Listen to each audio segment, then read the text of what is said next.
engineer and writer, the first thought that comes to my mind is not to ask for the specific percentages, but not the actual numbers, but a specific percentage. Namely, how many of those car accidents were entirely intentional? People who woke up and thought to themselves, if I'm to have a metal coffin, it should be one that I already know is comfortable.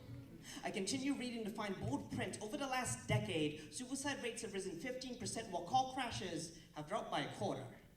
And I just love how the media mystifies the mathematics, playing off the fact that most people won't convert quarter to 25%, 25% to we are better at building a better car than convincing another human being that there is a life worth living.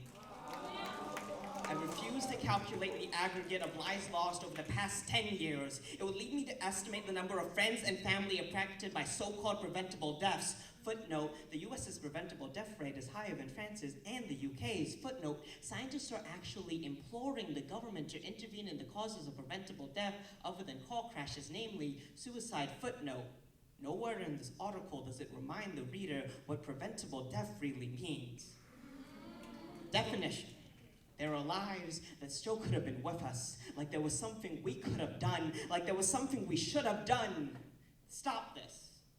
And it's terrifying that there are days when I can wake up and believe that the death of 36,909 is more statistic than tragedy, that I can believe I can do more good building a better car than talking to another human being.